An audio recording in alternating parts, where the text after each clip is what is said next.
of 10th canto Srimad Bhagavatam, chapter entitled The Deliverance of Muchukunda. There is a summary. This chapter describes how Lord Sri Krishna caused Muchukunda to kill Kalayavan with his harsh glance. And it also relates the conversation between Muchukunda and Lord Krishna. After placing his family members safely within the Dwarka fortress, Sri Krishna went out of Mathura. He appeared like the rising moon. Kalayavan saw that Krishna's brilliantly effulgent body matched Narada's description of the Lord, and thus the Yavana knew he was the personality of Godhead. Seeing that the Lord carried no weapons, Kalayavana put his own weapons aside and ran towards him from behind, wanting to fight with him. Shri Krishna ran from Yavan, staying just barely beyond Kalayavana's grasp at every step, and eventually leading him a long distance towards a mountain cave. As Kalayavana ran, he hurled insults at the Lord, but he could not grasp him, since his stock of impious karma was not yet depleted. Shri Krishna entered the cave, whereupon Kalayavan followed after him and saw a man lying on the ground. Taking him for Shri Krishna, Kalayavan kicked him. The man had been sleeping for a very long time, and now, having been violently awakened, he looked around angrily in all directions and saw Kalayavan. The man stared harshly at him, igniting a fire in Kalayavana's body, and in a moment burning him to ashes. This extraordinary person was a son of Mandatas named Muchukunda. He was devoted to Brahminical culture and always true to his vow. Previously, he had spent many long years helping to protect the demigods from the demons. When the demigods had eventually obtained Kartikeya as their protector, they allowed Muchukunda to retire, offering him any boon other than liberation, which only Lord Vishnu can bestow. Muchukunda had chosen from the demigods the benediction of being covered by sleep, and thus since then he had been lying asleep within the cave. Upon Kalayavana immolation, Shri Krishna showed himself to Muchukunda, who was struck with wonder at seeing Krishna's incomparable beauty. Muchukunda asked Lord Krishna who he was, and also explained to the Lord his own identity. Muchukunda said, quote, "After growing weary from remaining awake for a long time, I was enjoying my sleep here in this cave when some stranger disturbed me and, suffering the reaction of his sins, was burned to ashes. O Lord, O vanquisher of all enemies, it is my great fortune that now I have the vision of your beautiful form." Unquote. Lord Shri Krishna then told Muchukunda who he was and offered him a boon. The wise Muchukunda, understanding the futility of material life, asked only that he might be allowed to take shelter of Lord Shri Krishna's lotus feet. Pleased at this request, the Lord said to Muchukunda, quote, "My devotees are never enticed by material benedictions offered to them. Only non-devotees named yogis and speculative philosophers are interested in material benedictions, having mundane desires in their hearts. My dear Muchukunda, you will have perpetual devotion for me. Now, always remaining surrendered to me, go, perform penances to eradicate the sinful reactions incurred from the killing you had to do in your role as a warrior. In your next life, you will become a first-class Brahmana and attain me. Unquote. Thus the Lord offered Muchukunda his blessings. So this is the chapter, and today we have a series of 6 verses. The first one on the board. Om Namo Bhagavate Vasudevaya.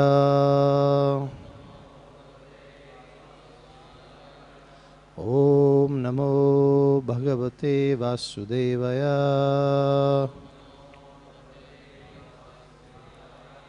Om Namo Bhagavate Vasudevaya. Shri Sukavacha Tam Vilokya Viniskrantam Ujjihanam Ivodupam Darshaniyatamam Shyamam Pita Kosheya Vasanam. I read by myself the other 5. Shivatsa Vakta Shambrajat Kaustubha Mukta Kandaram Pritudhirga Chaturbahum Nava Kanjaru Nekshanam Nitya Pramuditam Shrimat Sukapolam Shuchismitam Mukara Vindam Vibranam Spura Makara Kundalam Vasudevo Yayam Iti Puman Shivatsalanchanaha Chaturbhujo Haravindakshu Vanamalyati Sundara Lakshanair Narada Proktair Nanyo Bhavitumarati Nirayudhas Chalam Padbhyam Yutse Nena Vira Nirayudaha Iti Nischitya Yavanha Pradravad Tam Paranmukham Anvadavaji Grikshu Tam Durapam Api Yoginam. Anybody wants to read the verse?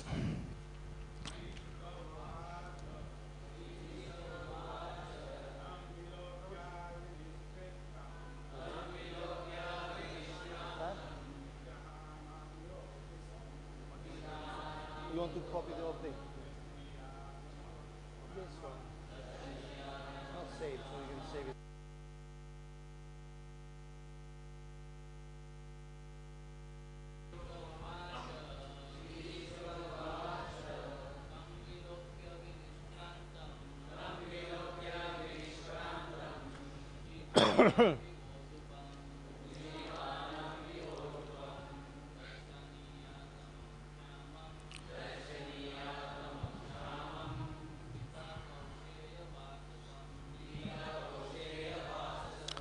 Vaishnavis, Matajis.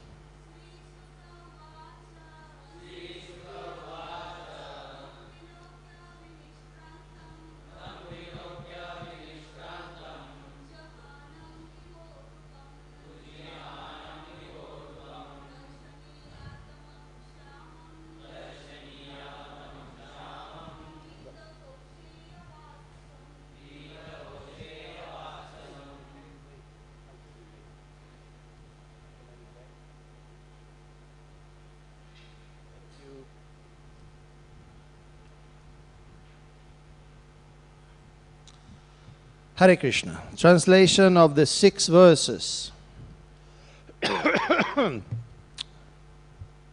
Shukadeva Goswami said, Kalayavan saw the Lord come out from Mathura like the rising moon. The Lord was most beautiful to behold, with his dark blue complexion, a yellow silk garment.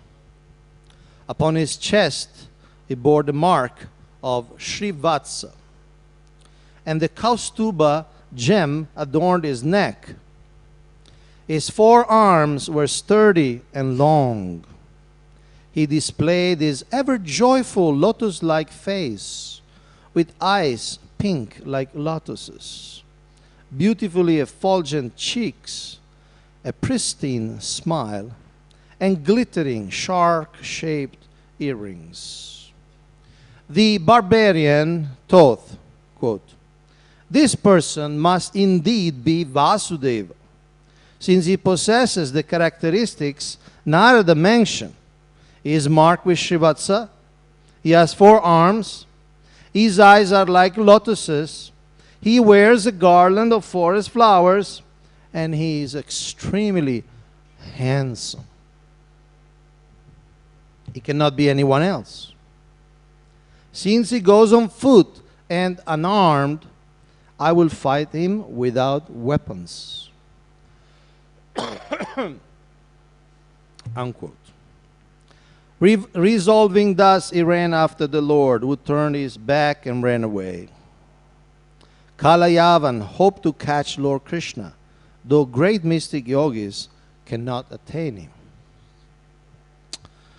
Purport by Radhananda Maharaj.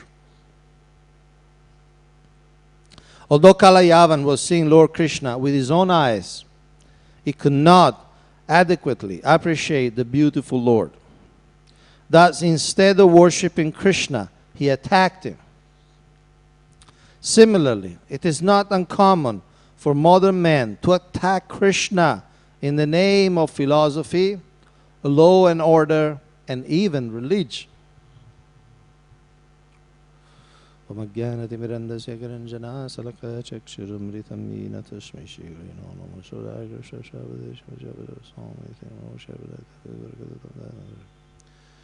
Vishwapadaya Krishna Pastaya Budri Srimad Bhaktivedanta Swami Namaste Saraswati Devi Guruvani Vishwani Nirvishesha Shunyavadi Paschatya Desha Tarine Vanchakalpataru Vyascha Kripa Sindhu Vyascha Patitanam Panebhyo Vaishnavibhyo Namo Namo. After some time, you can put it then after. Okay. Hare Krishna, and welcome to this new chapter, which will end with the deliverance of Muchukunda. So now we are still in Dwaraka. Krishna just came out of Dwaraka, not Dwaraka, Mathura. And in the previous chapter, Krishna transferred everybody from Mathura to Dwaraka. And then now he's facing the enemy, this Kalayavan, a barbarian. And in the previous chapter, barbarian is the translation of Melecha. Melecha. So, because we talk about Melecha, the temple thought I should give the class, since I have experience in that field. So then, here we are discussing today one main point. Basically, what we see with our mind. The eyes are there, of course. The eyes are windows. But what we see, the emotional content, the judgment, the value judgment we make about things, is all about our psychology, our way of thinking. So here we see Kalayavan. He knows he is Vasudeva. He recognizes, because he heard from Narada Muni. And clearly see all the symptoms, all the characteristics, all the lakshanam. And he certainly concludes that he is Vasudeva. But still he decides to fight. We see even in the story that happened also in Mathura, but sometime before, when Krishna entered the arena of the sacrifice or the program of Kamsa, when he entered, we saw that different people saw Krishna in different ways, according to their rasa. So I wanted to read that verse also from 10th canto. This is chapter 43, some 8 chapter ago, text 17. The various groups of people in the arena regarded Krishna in different ways when he entered it with his elder brother. The wrestlers saw Krishna as a lightning bolt, They saw him as a thunderbolt. That was their level of consciousness. They saw the strength, they saw the lethal, dangerous potency of Krishna as an opponent. The men of Mathura as the best of males. They could recognize his supremacy as another man. The women as Cupid in person, as the god of love, Kamadev. The coward man as their relative. They saw him as the member, he's a member of our family, he's our person, he's our Krishna. The impious rulers as a chastiser, because obviously they knew that he was going to punish them. He was going to remove them, to smash them. His parents as their child. The king of the Bhojas as death. You know, Kamsa has been meditating for many years. He knew Krishna will appear and he will kill him. So he saw him as death personified, as the time of his departure. The unintelligent as the Supreme Lord's universal form. So the unintelligent, they saw Krishna as some sort of manifestation of some pantheistic idea. Oh, is the manifestation of the universe or something like that. In other words, they had the reverse idea. Instead of the universe being his manifestation, they thought Krishna is manifestation of the universe. Because they are unintelligent.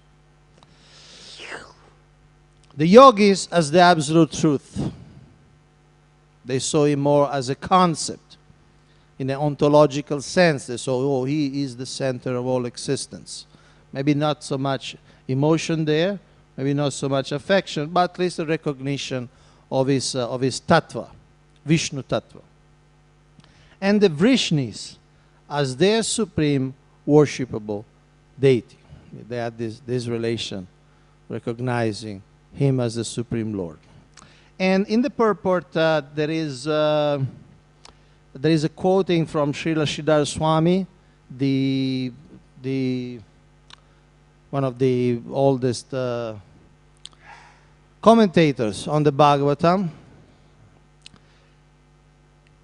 He gives this explanation of the 10 attitudes. Raudro bhutascha shringaro hasyam viro dayatata bhayanakascha bhibhatsaha shanta saprema bhaktikaha. So in this verse, he summarized the 10 different moods. Fury by the wrestlers. Wonder by the men, adbhuta. Then conjugal attraction, shringara rasa, the women. They saw him as the highest object of conjugal attraction, the highest object of love. Laughter, the cowards. They were in a joking mood. They had just killed the Kuvalayapida elephant, and Krishna and Balaram took these tusks and entered. So they were really in this mood of having fun with Krishna and Balaram, because that's what they were doing for years in Vrindavan. So now they're having fun in Mathura. But it's the same fun, basically. So this hasya rasa. Then chivalry, the kings, Veera. No, they saw him as a hero. They saw him as a competitor. They saw him also as royalty. Then mercy, his parents. Was that Daya? They had a big compassion, a sneha, like a flowing affection towards him. Kamsa had terror, bibhatsa. For him was like a horror movie. It was like a scene of great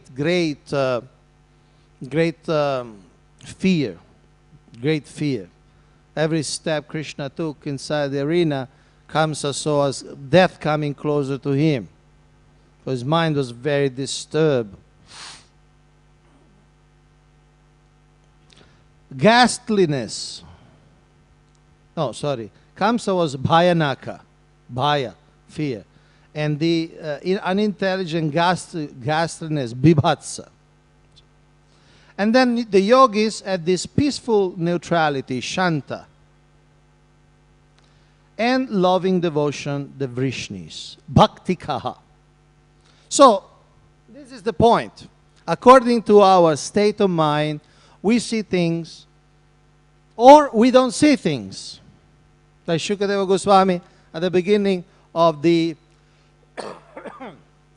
second canto, one of the first verses he speaks that verse that says, what's that verse? Dehapatya kalatradeshu atma saneshu asatswapi tesham pramata nidanam pashan api napashyati. So dehapatya kalatradeshu, the materialistic person, and he talks about a man, but it's similar to a woman, same for the woman. Deha, he sees his body. Apatya, he sees his children. Kalatra, he sees his wife. Adishu, etc. as elements of protection. I have my body, I have my children, they're growing up, they're getting jobs. I have my very loyal, beautiful wife with me. So, I know I have my house, I have my bank balance, I have my nano car, and Atma Sanyeshu Asatsopi. But these are fallible soldiers. Fallible soldiers, especially the nano car. But all of them, they are very fallible soldiers because they fail to protect you. Can protect from death. But Tesham Pramatta Nidanam, because they are pramatta, they are so bewildered. Matta, pramatta, they are very bewildered. They are very intoxicated by their attachment. Nidhanam, so they don't see the destruction. Pashan api napashyati. Although they see, they know. Everybody knows that man is mortal. Everybody sees people dying every day. There's the famous verse, Ahani Ahani Bhutani Gachanti Yamalaya Shesha Stavaramichanti Kimas Charya Mataparam. Yudhishthira Maharaj say that's the most wonderful thing. People, see other people dying every day. Still, those who remain alive, remain for some time alive, circumstantially, temporarily alive, they stavaramichanti, they desire permanence. So, tesham pramatta nidanam pashanapi napashati. Although they see their grandfather died, their grandmother died, in some cases their great-grandfather, they're already dead when they were born, they never saw. Although we know it, pashanapi napashati. We see but we don't see. See, very graphically, Shukadeva Goswami gives this paradox. It's almost surreal. They see, but they don't see. It's in front of their eyes, but they don't see it. It's almost like optical illusions. You see certain things that that they are not there, or you see things which are not there. Talking about optical illusions, I took the liberty this morning to prepare a little PowerPoint for you. Just to stress this point.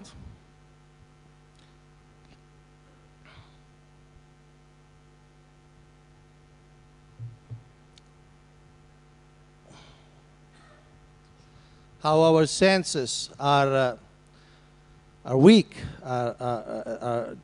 karana patava. They're weak, and therefore they give us impressions. Sometimes they're not. A lot what we see, again, is from what we see, what is the contents of our mind, and also about the context. Like, we see things that don't actually exist, or we think that things look like in a way, but they don't. Go to the next. Right, this is a famous one. According to the context, the central figure you can see as a 12. If you go from top to bottom, you'll naturally see as a 12, right? 11, 12, 13. You will not have any problem counting. 11, 12, 13. But if you go from left to right, you read, you will see as A, B, C, right? It will be very difficult to see A12C or 11B13 because it's the context that gives the meaning. And of course, it's our experience. If it was some Chinese ideogram, probably we would not see anything anyway. Like 8. 8 in English is like this. You all know how 8 looks. But in Bengali, that's a 4.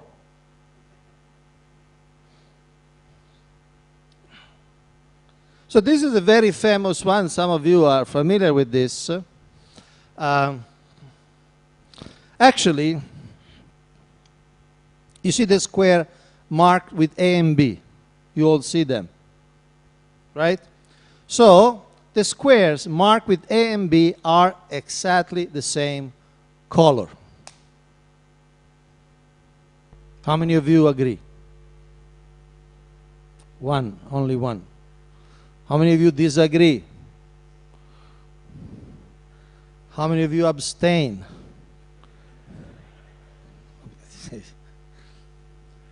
This is it's a Professor Anderson who actually studied this thing. And of course, we take it that, no, it's not like that, because A is black and B is white, right?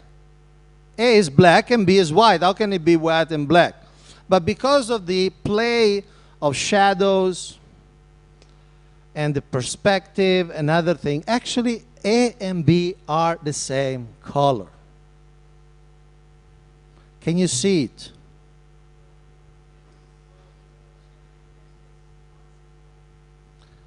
It's the same color. You want the demonstration? Okay. Next. You see, if you see these two lines of gray, the parallel lines, not the authority, but parallel lines of gray color, you'll see that A and B is exactly the same shade of color. Can you see it now? Can you see it now? It's a whole block, you see? It's gray, and the A and the B square are exactly the same shade. But it's very hard. It's very hard to see. Because again, we contextualize, we see this is white, this is black, and we don't see it. How many of you can see that they are the same color now? Still very shy. Anyway, take it on faith. It's the same color. Check it in Wikipedia. It's the same color. What else we got? Of course, there are hundreds and thousands of optical illusions. This morning, I only picked a very few to make the point. This is basically this optical illusion. You see things moving, right? Right? Can you see moving? But actually, there's nothing moving. It's just the interaction with the senses, the imperfect senses, that seems like it's pulsating. Some of you, see, I also didn't choose many. You know why I didn't choose many? Because some of this has to be seen in the computer screen at a certain angle. So because you'll see it as on a screen from different angles, I didn't bother picking many. But this looks pulsating, but it's not. What we got next? Okay, this is a book. It's called The Invisible Gorilla. It's written by two psychologists, and they made a lot of study. And I read the book. I thought really, like, wow, this book really, really shows the four defects of a human being. That, what are this? We are imperfect senses, first of all. Then we make mistakes. Then we are subject to delusions. And then we tend to cheat others. We tend to impress false knowledge upon others. Why is it called the invisible gorilla? It's called invisible gorilla because they made a scientific research, a scientific experiment. They show like 2-3 minutes of a basketball game. So 2-3 minutes. And towards the middle of the video, for 5-6 seconds, there is a man dressed as a gorilla that goes in the middle of the field. He does like this, whatever the gorilla is, and then he moves out. Okay?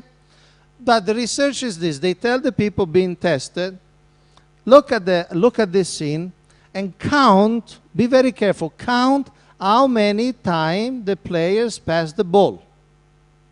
So people are totally focused on the ball. And it's 35, 36 times. But that has nothing to do with the exercise. You follow? So at the end of the exercise, the researchers ask the person, so, did you see anything particular, anything unusual? And 50% of all people who take this test, they don't see the gorilla. They just don't see the gorilla who was there for 5-6 seconds. 5-6 seconds, a long time. 1, 2, 3, 4, 5, 6. So then the whole book explain different examples how, for instance, in this case, their explanation is that we only see what we expect to see. If we did not expect the gorilla jumping in the match, we don't see it. And 50% of hundreds and thousands of people, actually you can even take the test online, but of course now you'll see the gorilla because you'll see and you'll expect it. But people who don't expect the gorilla, and the book goes on explaining, like for instance, how unreliable are the witness report. Now there is a crime scene, and people think to see something or see someone, and they demonstrate that those are all false memories. Not all, but very often they are false memory, and people change the memories. In other words, what we see and what we remember is really according to the content of our mind, according to our attitude, according to our level of attention. The eyes are there, but what actually goes into the mind and how it goes into the mind, how is it perceived, depend on the state of consciousness. So this Kalayavan here really gives us a very strong, very vivid example of that. He sees Krishna face to face. He sees his forearms. So he sees the symptom of his godhood, of his supremacy, but he doesn't see it. And he still wants to fight. Same thing it happened to Kaliya. Remember when Krishna jumped in the Yamuna, or in that lake on the Yamuna, which was poison, Kaliya stops for a moment and he sees, this child is beautiful. Even Kaliya stopped for a moment and said, he's so beautiful. But still he attacked. Okay, so these are few ideas on this topic. We see through our mind. As our mind sees through our senses. Any questions, comments?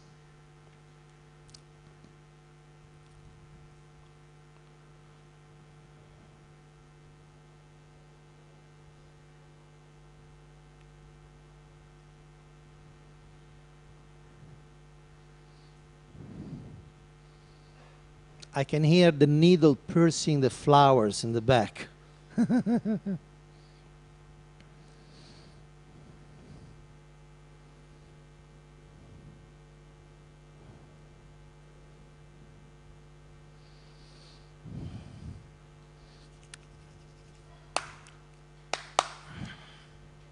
So then I have a question for you. He didn't ask any question.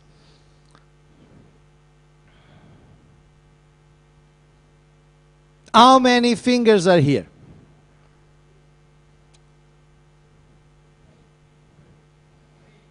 3. 3. See, the ladies were notoriously more intelligent. They gave the right answer. What is the answer? 5.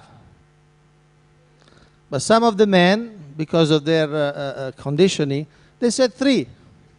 How many fingers are here? Huh? What? 5. There are 5 fingers.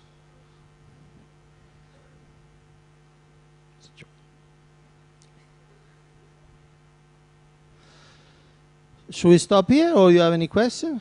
Yes? Hare Krishna. You're mentioning how Kaliyavan was able to see Krishna face to face, but still was unable to deal with him properly. So he fought with him, not only deal with him properly. Yeah. He tried to kill him. So being in the temple also, we are also face to face with Krishna, but many times we also fail to, recognize his supremacy and deal properly. So how do we rectify on that? Well, first of all, don't act like Kaliya, don't jump on the deity or something like that. That's the first step. See, as you know very well, there are different phases of devotion service. And in sadhana bhakti means there is a practice devotion service. Means you practice, especially Vaidhi bhakti. Vaidhi bhakti, according to the instruction of the Guru, and the instructions of Shastra, you act in a certain way, which is bhakti, but it's Vaidhi bhakti. It's based on vidis, it's based on rules and regulations. Okay?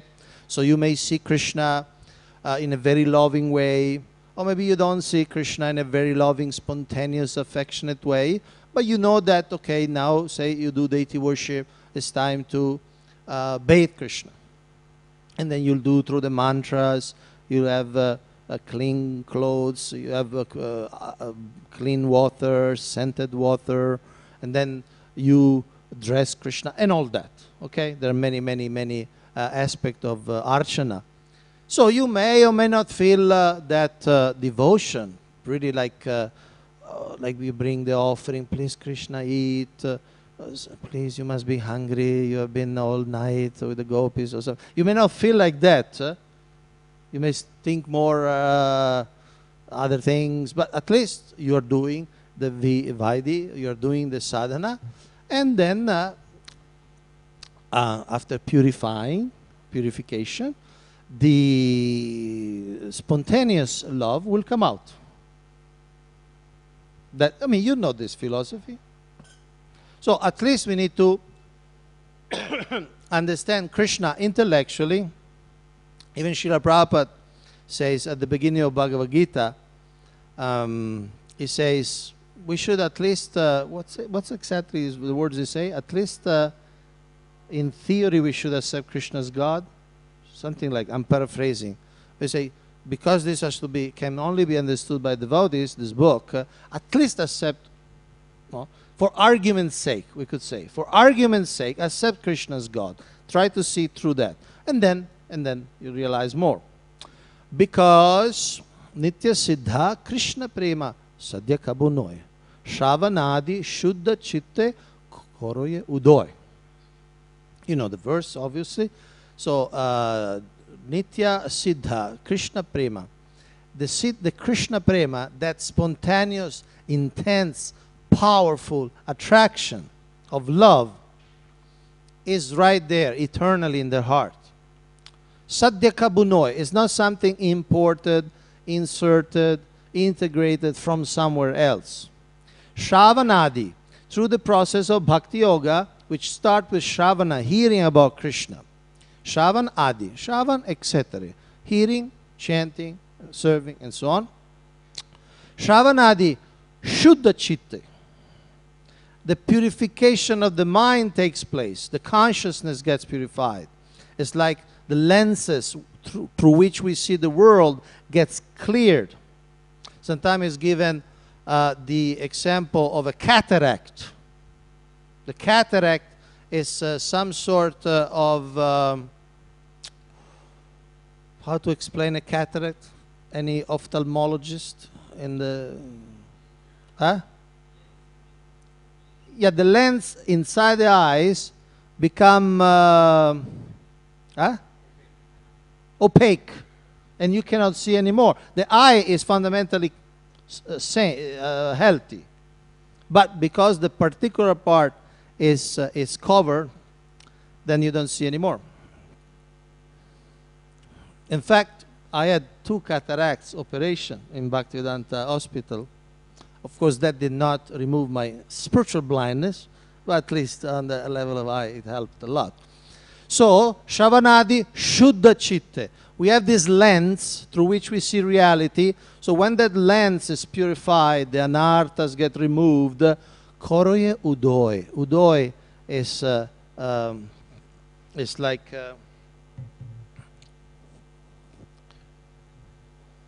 it's like raising, the raising of the sun, the raising of the moon. So it raises. The moon is there, the sun is there, but then we see them raising. So the prema is there, but through this process of cleansing of the mind, then it becomes manifested. And then we see through that prema. And when we see Krishna everywhere, because we see everything as Krishna, and we don't see anymore in the mood of enjoying or dominating or controlling or owning things, but we see, okay, this is energy of Krishna. We need to put them back in the service of Krishna. Any more questions? So, thank you very much for your attention, your time. Grantara Srimad Bhagavatam ki jai, Shri Prabhupada ki jai, Nitai Gaur Premanandi.